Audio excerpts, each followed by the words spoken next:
A cross-border raid apparently carried out by ethnic Russians on Russian territory. There is much about these images that doesn't seem to fit. Yet armed men from two groups, called the Russia Volunteer Corps and the Liberty of Russia Legion, claim to have captured several towns close to the Ukrainian border.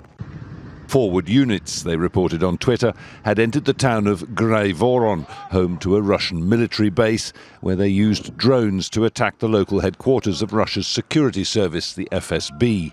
These pictures cannot be independently verified. Video on social media purports to show two men making their escape in a captured armoured vehicle.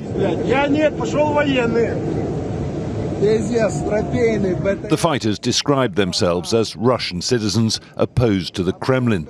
They can be seen here wearing Ukrainian insignia in a video statement posted on social media. We are Russians just like you. We are people just like you. We want our children to grow up in peace and be free.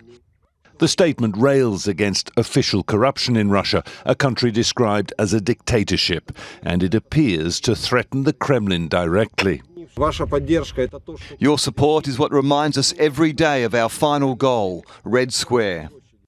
The attacks sparked the evacuation of Russian citizens from the area as the authorities said a counter-terrorism operation was underway. These images were later released by the Defense Ministry. Russia's retaliation, it said, destroying equipment and claiming the lives of dozens of fighters.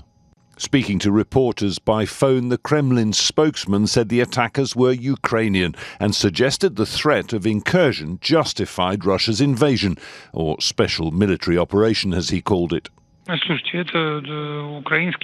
Look, they are Ukrainian militants from Ukraine. There are many ethnic Russians living in Ukraine, but they are Ukrainian militants anyway. This demands more efforts from our side. These efforts are ongoing, as well as the special military operation designed to prevent similar incursions. In response, Ukraine said it had, quote, nothing to do with it. Jonah, Al Jazeera. Moscow-based journalist Julia